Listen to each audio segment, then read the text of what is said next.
Welcome back to BOMAQtalk, Friday 2, Stage 2. We're talking about active governance, privilege creep, AI permission drift, and the usage problem, right? So, active usage. This is the longest and least governed phase of the life cycle. We've been going over five stages, um, a five-stage life cycle. This is stage 2 that we'll be talking about on today, right? Now, in project management, we use the term scope creep, right? And so that's when the scope of the project expands without proper contract approval. This happens through conversations with the client or trying to solve problems, solutions to problems. But the manager lacked to get to lacked uh,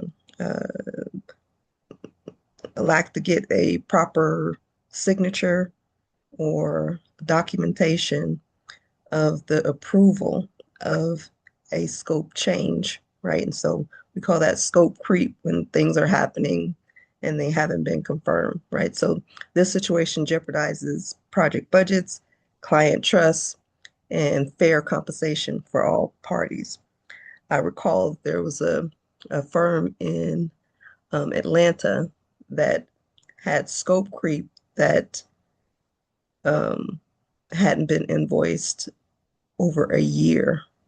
And so there was a big dispute with one of the government entities on the fees, the invoice, getting invoiced. They weren't able to get paid for a year's worth of scope creep. So um, we're not really talking about scope creep today, but taking that example in the original series or the original life cycle at its base introduced privilege creep, right? So we talked about privilege creep, the gradual one directional accumulation of access that grows with every new project, role change, and contract, right? So we can kind of assimilate that to privilege creep, how that may happen and cause conflict. And so to meet today's challenges, we add the AI specific version, permission drift.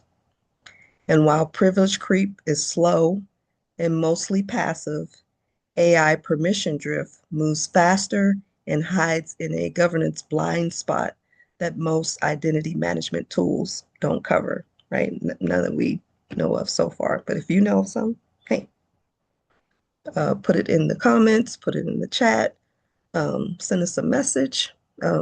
We are BOMAC talking this out. So, and lots of this life cycle is new to some of the business owners that's new to our business and also new to um, other small business owners. So we're just going to BOMAC talk it out, right? So um,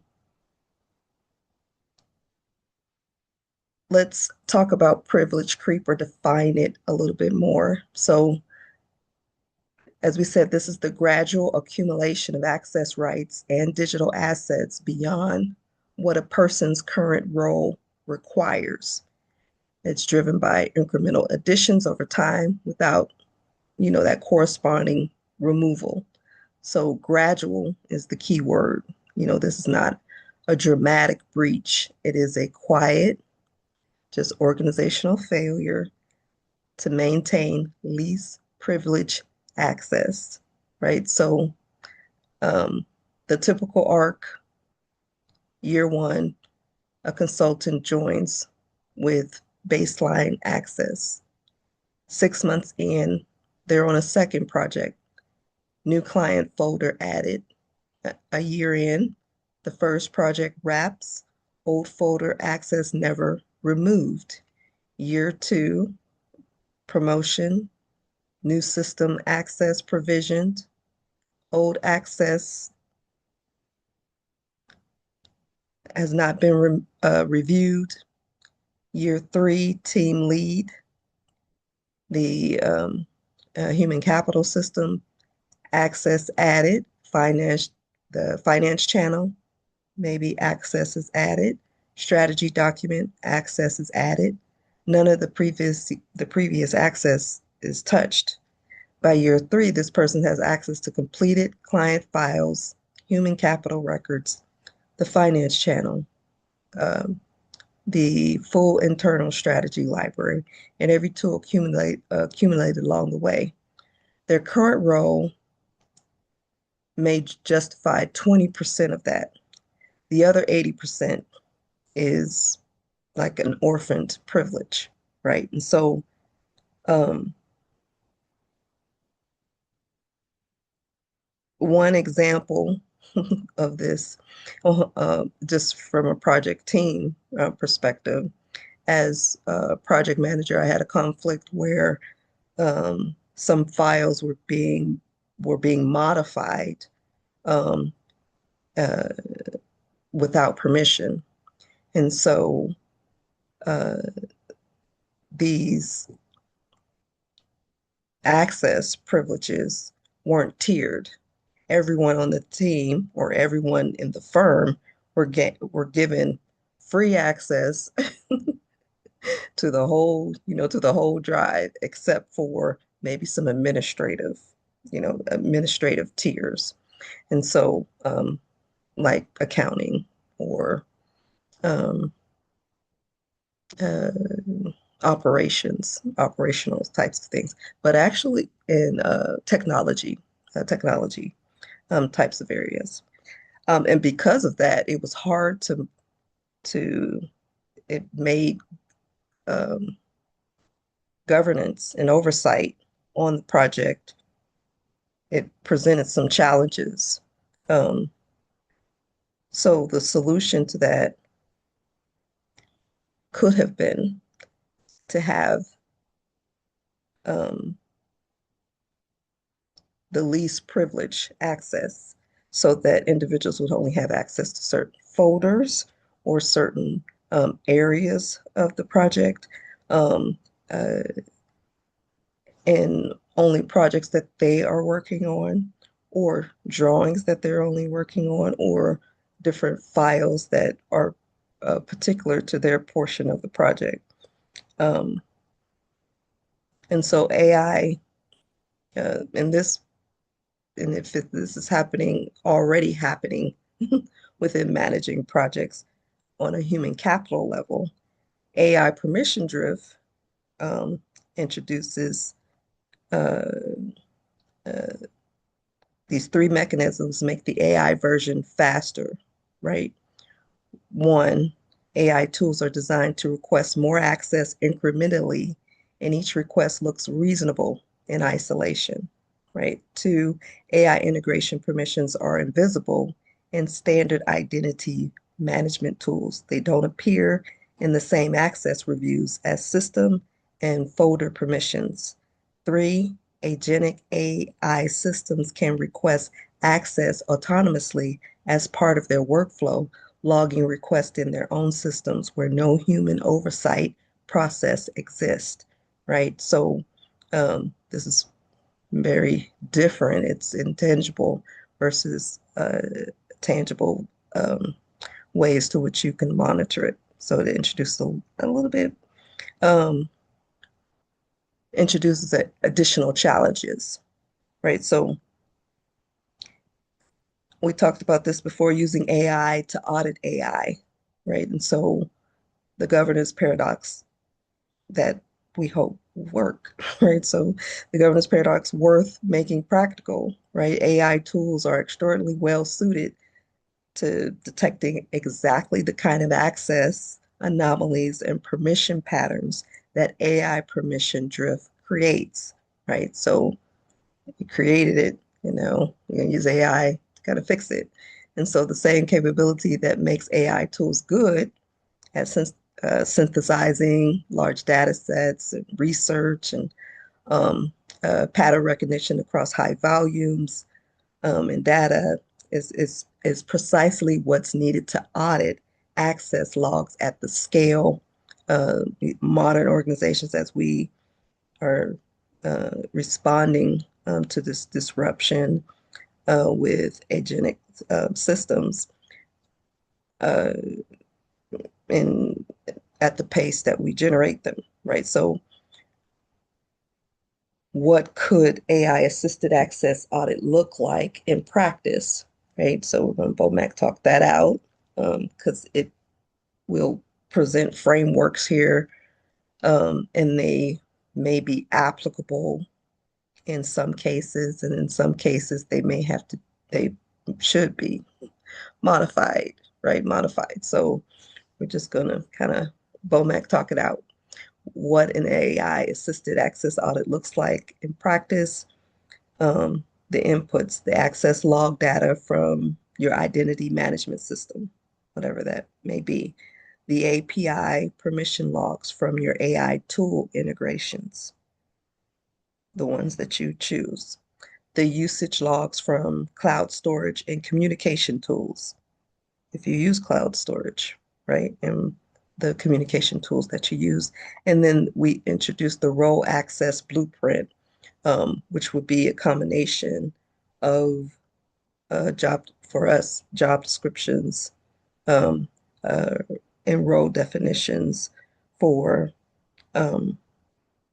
AI identities or digital identities that define what each role should have.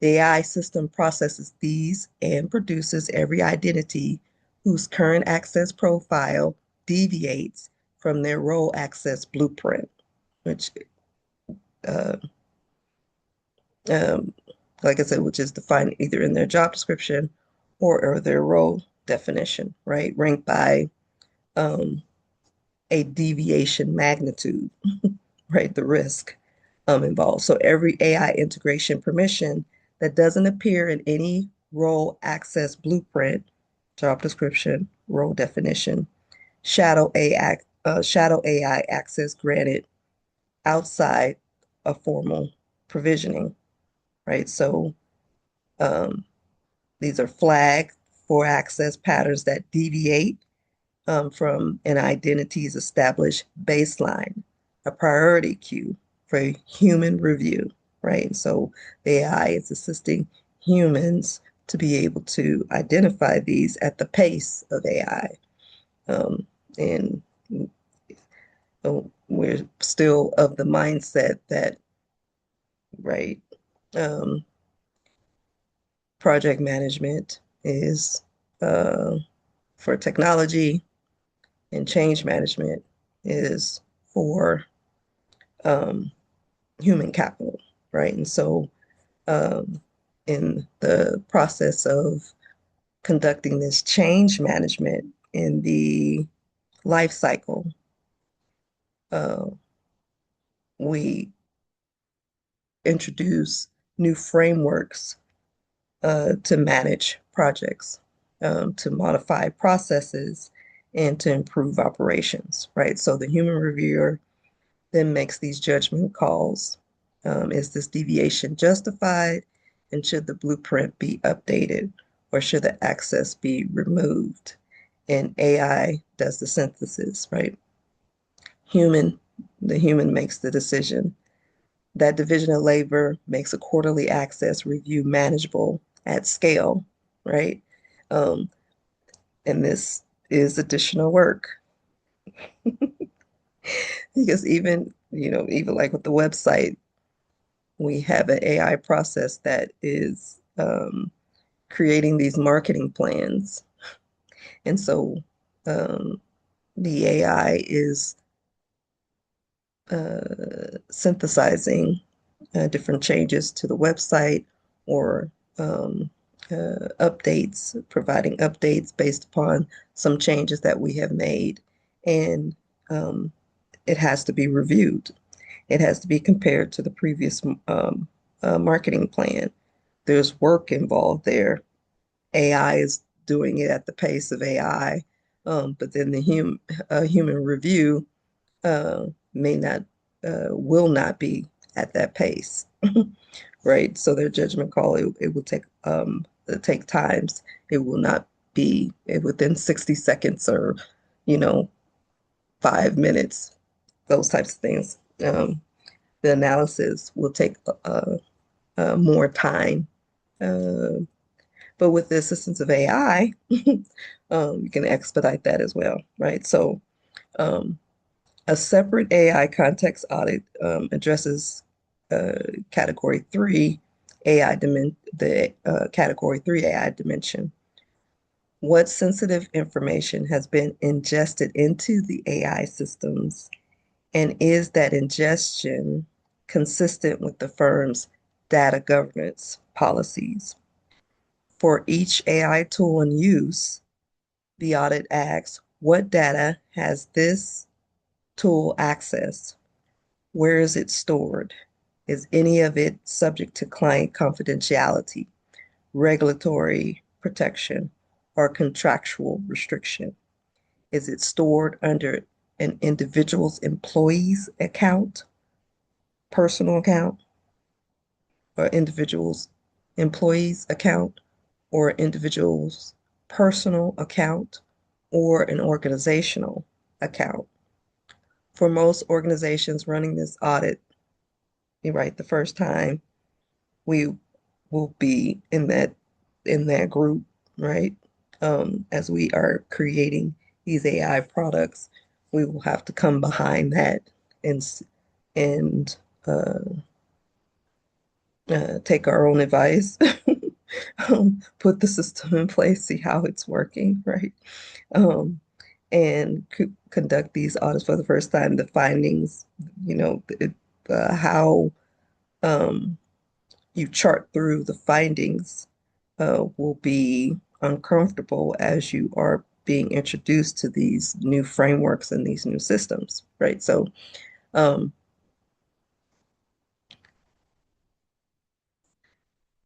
having those conversations about personal AI accounts, right? Confidential strategy documents indexed by a third party AI integration, setup. Um,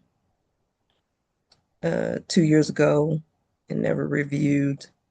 So there's some backlog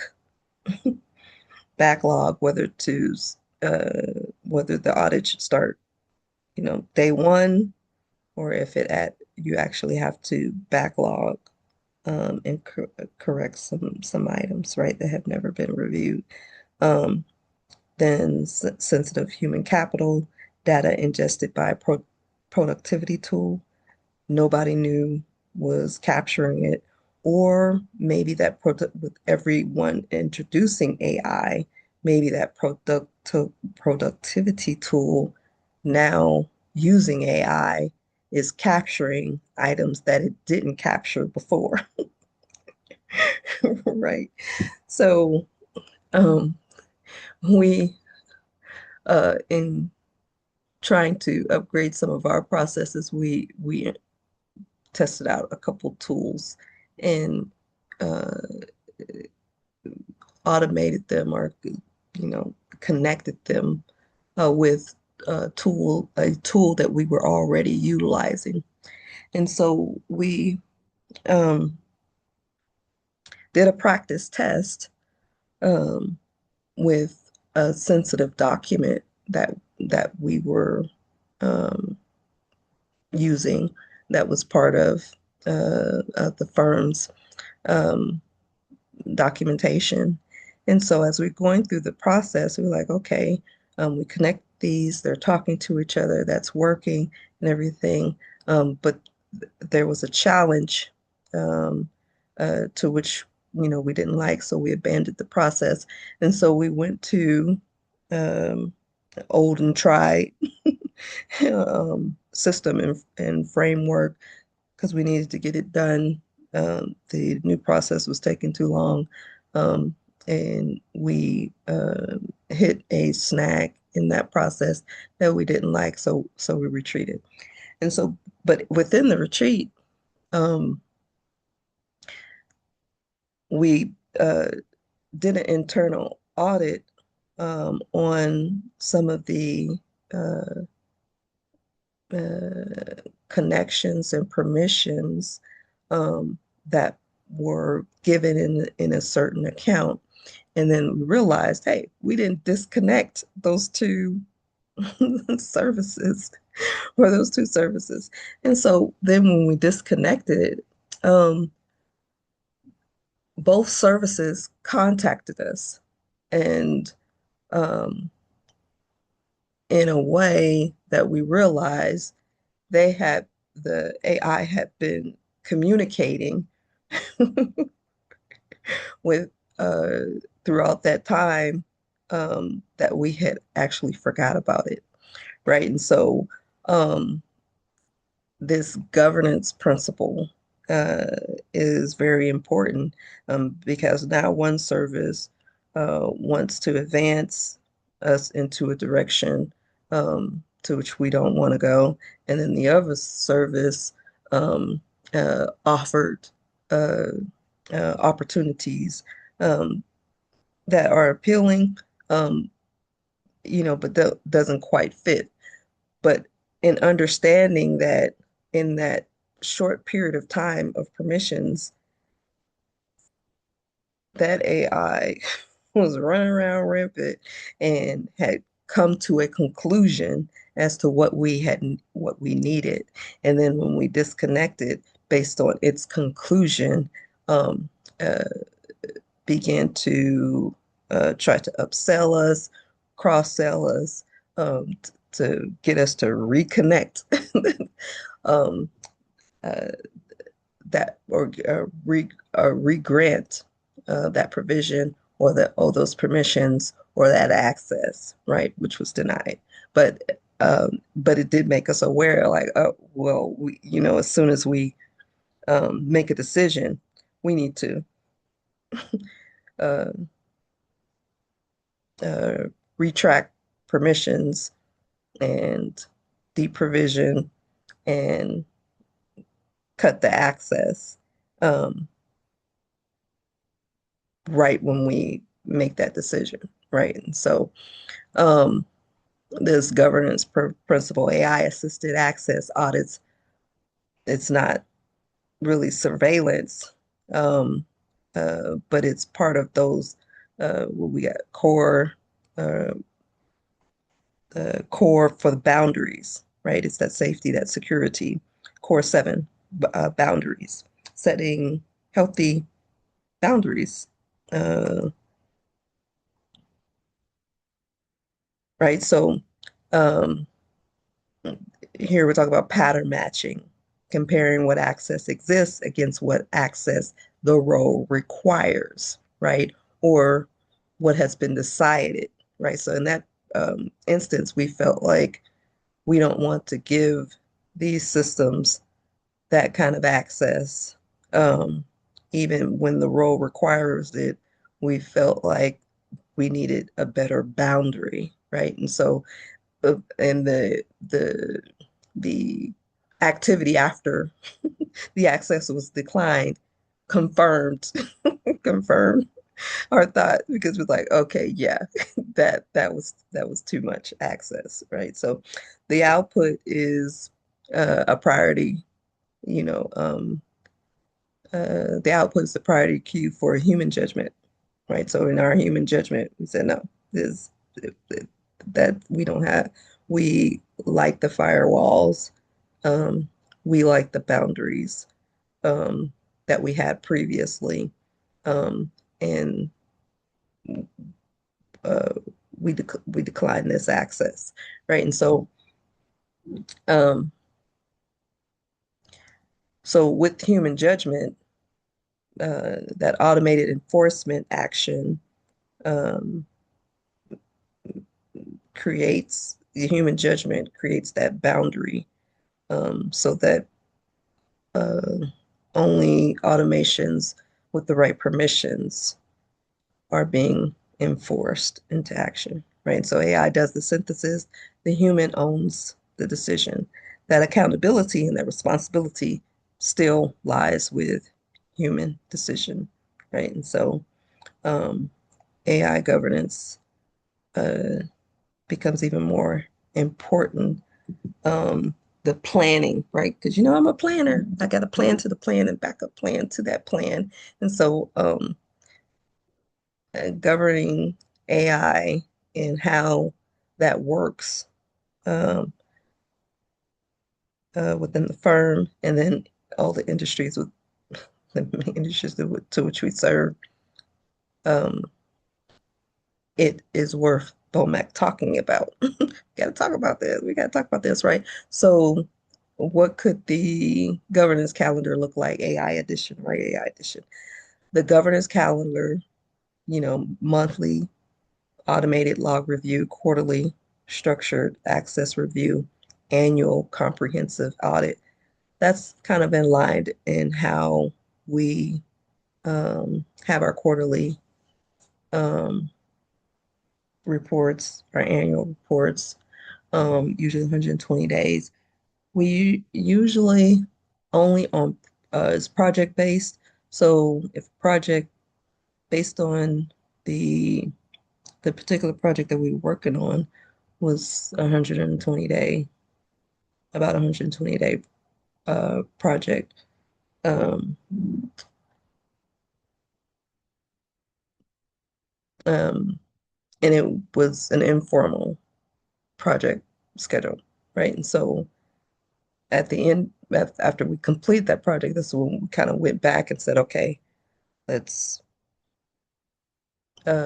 decline access to these different areas, and realizing, that the time had gone by and there had the permissions had not been changed, right? So monthly, each level, um, each level can have AI specific requirements. Each level of the governance calendar, whether it's monthly, quarterly, or annual, right? Monthly automated log review. This can include AI integration, permission logs, flags for anomalies in both traditional and AI access. Review any AI agent permission request from the month and confirm each, was authorized through the appropriate process, right? Quarterly structured access review with an explicit AI context audit. For every AI tool in organizational use, uh, confirm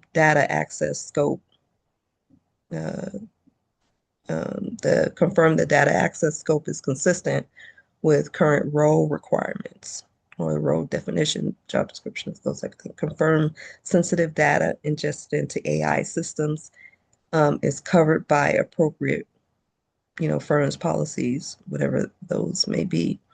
Review AI generated outputs from the period, um, uh, uh, from that certain period for quality, accuracy, organizational standards, alignment.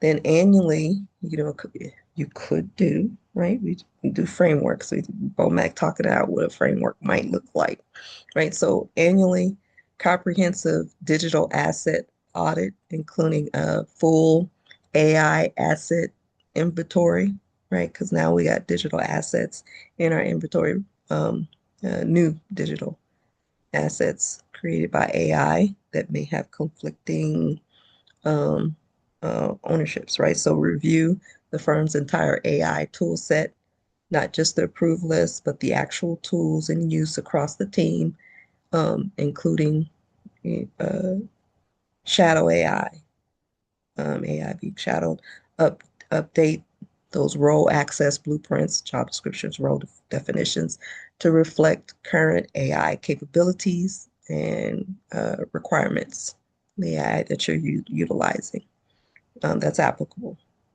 to your situation. Review and update the AI ownership policy in light of new tools and any regulatory developments, right? Because this is ongoing and upcoming, right? So, um, quarterly AI context audit. Consider 4 questions. For every AI tool your team uses, ask, what data has this tool ingested? Where is it stored? Who owns the account? What is the retention policy? All right. So if you cannot answer all 4 for each tool, The tool is an unmanaged category 3 AI asset, right? So we don't want that. We don't want that. All right, so let's um, review some industry specific um, scenarios and then possibly an AI audit solution to that, right? So we're going to take some examples from different industries to try to make it uh, relative, right? Relative to owners, managers, administrators in the industries we serve, right? So what does this look like uh, in the work that you champion, right? So construction industry, let's start there. Um, the scenario is you're a project manager.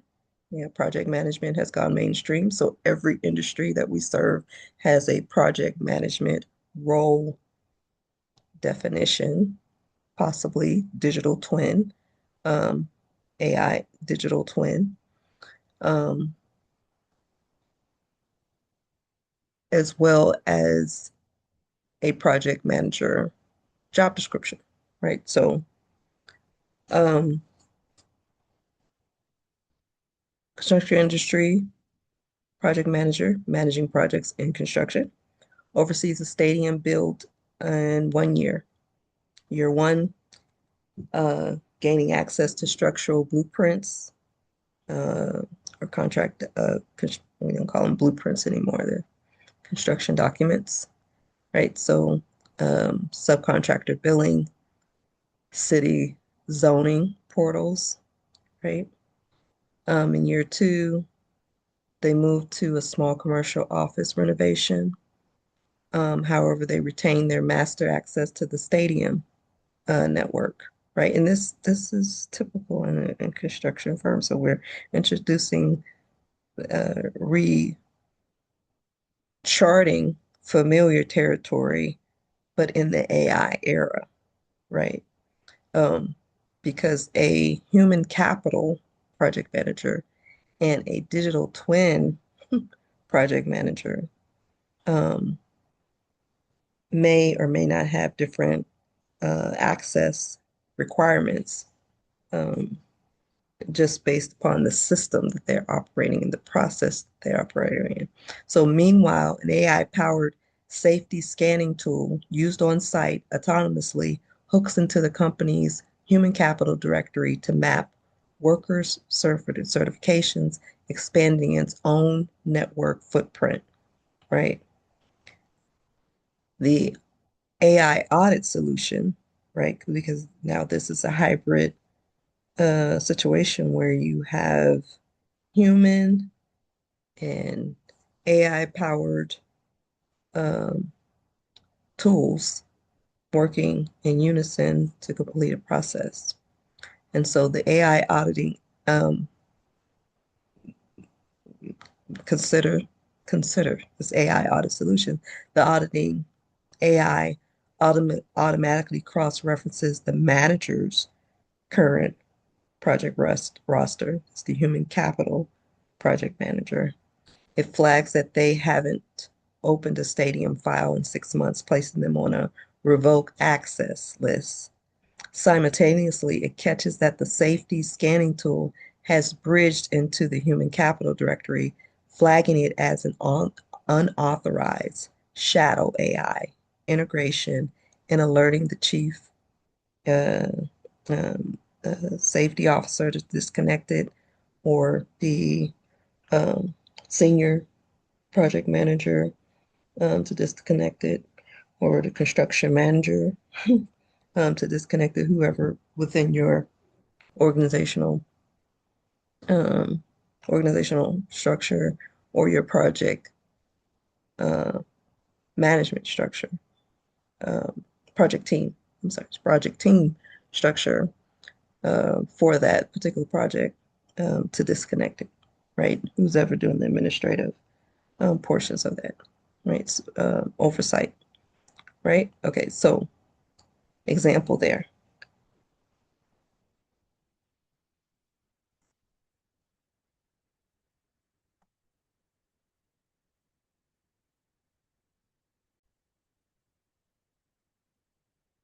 Education industry, right? We have clients K through 12, school districts, universities. Um, so let's take a scenario from that industry. Um, an admissions officer is given access to student financial aid applications and medical accommodation records, right? Both of those have regulation um, policies. During a busy enrollment cycle, 2 years later, they transition into academic advising. Their old access remains active. At the same time, the department hooks up a public AI chatbot. They're all doing it right now to help students find campus resources. The chatbot quietly starts indexing internal advisor notes uh, to answer student questions better, right? So the AI chatbot, in its role to assist the admissions officer who is now transitioned to academic advising, um, to serve the client, which are the students, right? Um,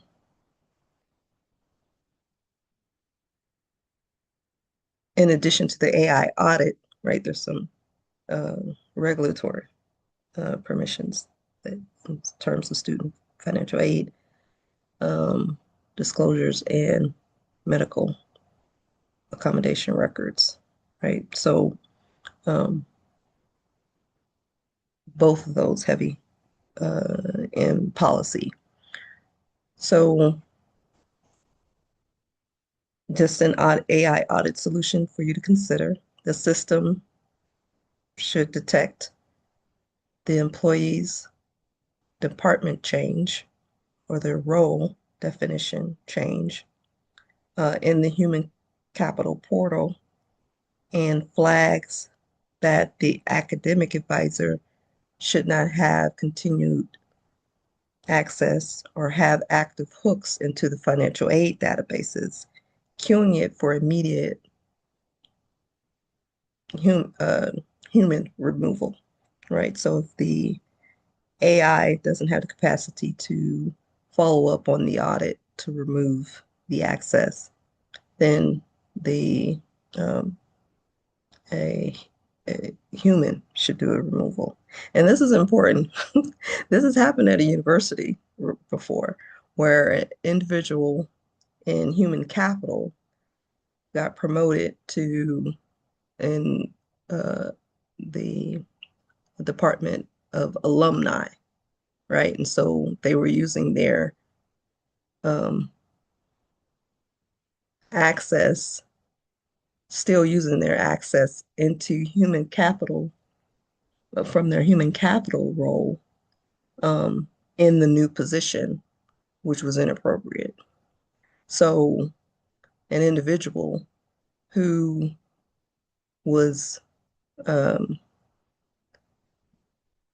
created a account for alumnus benefits, but was also working for the university. That individual had access to both profiles, which was inappropriate. They shouldn't have those dual access on a human capital level. But at adding AI, AI chatbot to the mix, um, that access dually should be should have oversight and be monitored, right? And so the audit also scans the student-facing chatbot and reveals it has been ingesting restricted student medical details, um, which should prompt a human IT director or uh, human capital director. There's training uh, at each level for on policies in regards to student financial disclosures and privacy um, and medical accommodation records, right? At every level of employment. So, uh, in that structure, organizational structure, prompting that individual director, whether it be IT or head of a department, to restrict the chatbot's data boundaries immediately. But while it's doing that, it should also be flagging human capital overlaps um, that are inappropriate and can be used inappropriately, right? So um, let's mosey over to the hospitality industry, right? Hotels, resorts, um, including this is food service, travel within our industry scope, travel. Um, the scenario, front desk supervisor at a luxury resort, right? Um, we want to build a high luxury hotel bank unlimited. That's how uh, it was envisioned, right? It's a division now, but that's how it uh, originally was envisioned. So say there's a front desk supervisor at this luxury resort. Is temporarily assigned to VIP guest relations, right?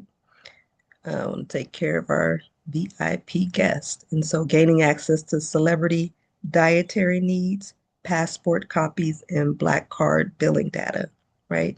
They later return to normal supervisor duties, but keep the VIP access.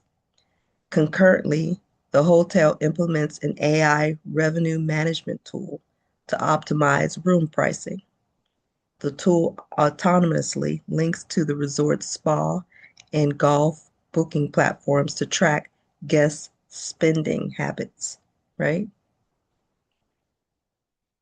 So this is common practice to have the revenue management tool, but now AI can introduce some of these autonomous, um, automated at AI speed, additional benefits, right? In some places, maybe benefits, and some places where it's inappropriate, it's a drawback. So consider this AI audit solution. The automated audit reviews the supervisor's daily logins and notes they are accessing uh, on the celebrity profiles from a standard front desk terminal, triggering any anomaly flag for human review. It also maps uh, the pricing AI's footprint, revealing that it has a too much of a broad, unmonitored access to the spa's guest health intake forms, their uh, identity, you know, passport and billing data, um, and uh, allowing or the hotel manager to cut the tool's access down, you know, strictly to the task at hand, which is the pricing data, right? So um,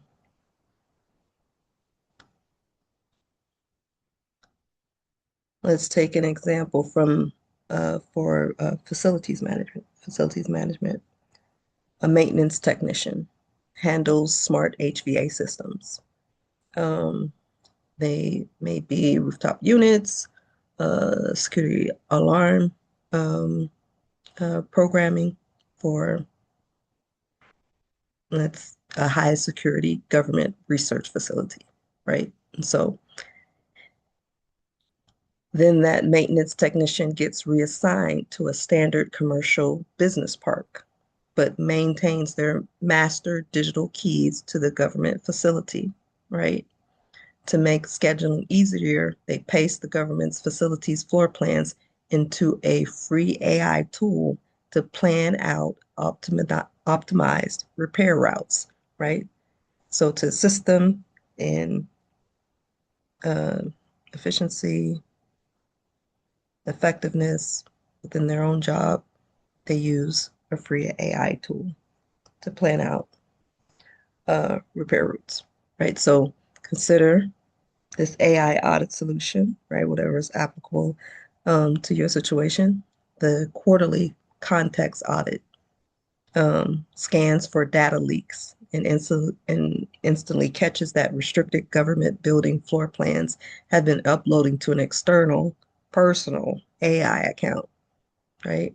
The system flags this critical policy violation to the facilities director, who can immediately log down the text credentials and contact the vendor to purge the data from the public AI's memory, right? And so having a policy in place prior to this activity will let the um, individual know that activity like this is not permitted, thus keeping you from having to do all that transpires after it's already done, right? So being proactive ahead of time, then um, you don't have to clean up the mess afterward, right? So, all right, let's mosey to the manufacturing industry. So I'm gonna paste through these a little faster.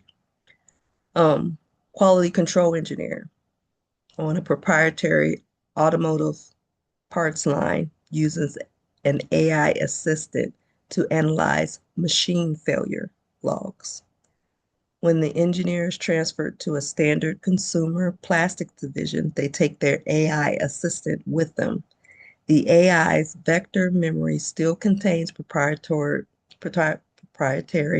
tolerances and secret alloy formulas from the automotive line, while its automated data gathering scripts are still quietly pinching the automotive factory floor, right?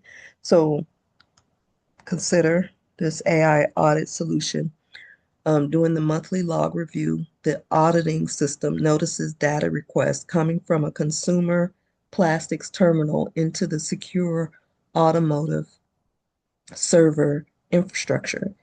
It flags this AI context crossover to the plant manager, who wipes the AI assistant's memory cache for that specific employee, ensuring proprietary designs do not accidentally get leaked into standard plastics workflow, right? Something simple as that.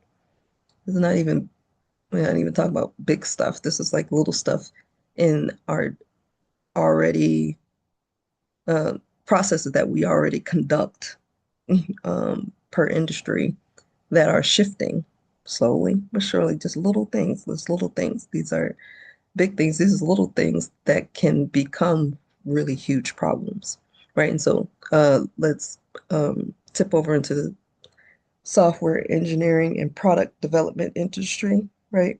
Um, our software developers still love them, right? So our a lead software developer spends 2 years building a highly proprietary corporate banking app, right? And so now with vibe coding and with all of the AI code um, uh, options, this can be done even faster, right?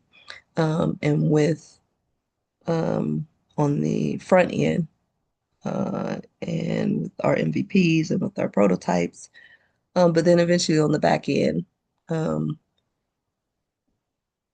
you will still need developers to come in and assist to complete out the process, right? But considerable progress made in this area. So during this time, they train a specialized AI coding assistant on the bank's secret source code and build a massive library of custom prompts.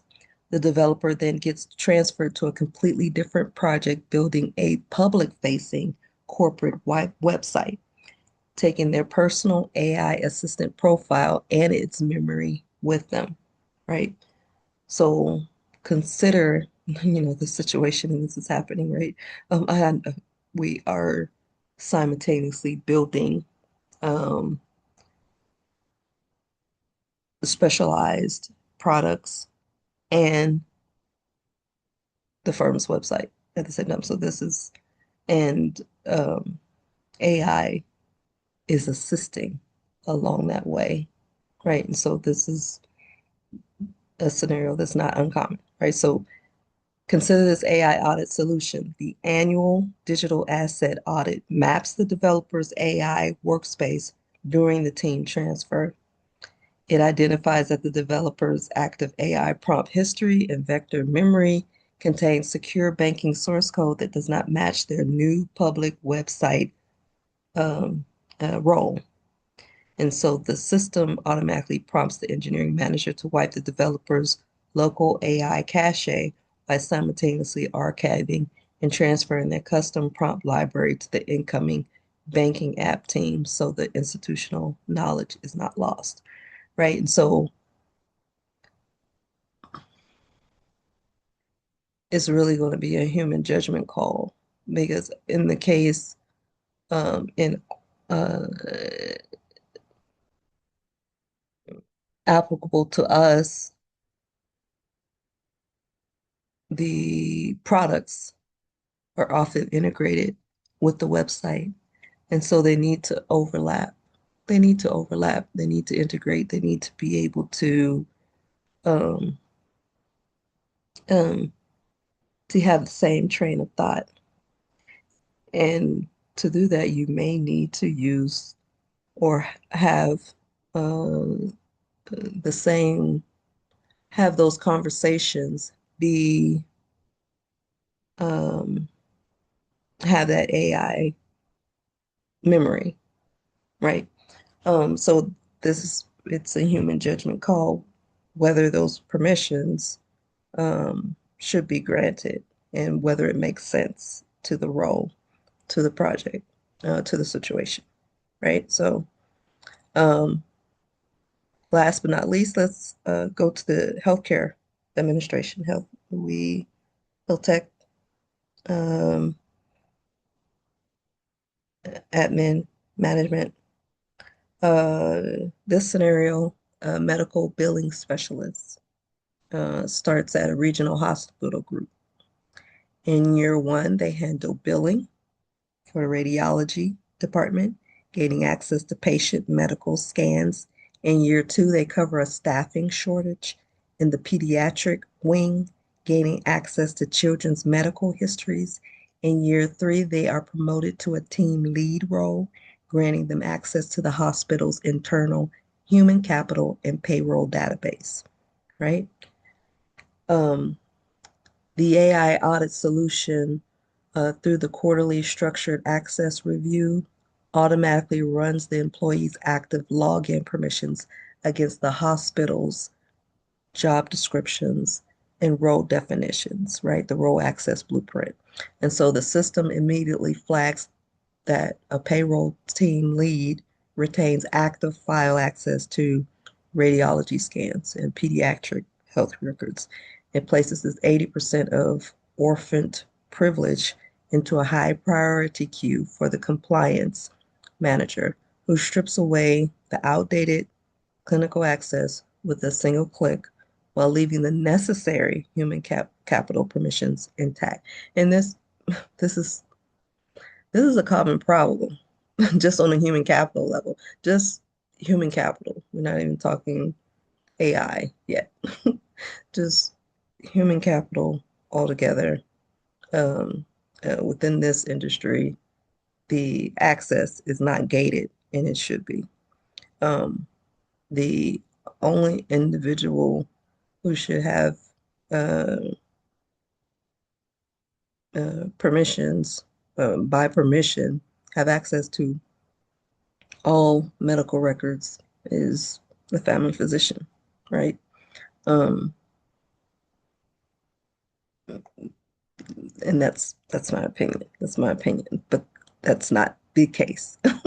That is not the case. Right. Um uh so those are some industry specific examples how to apply uh some of the information that we're talking about on today.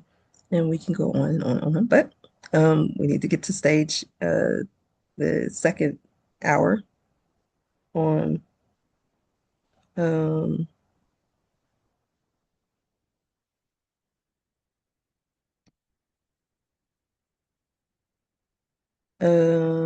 stage three. We need to get second hour stage three.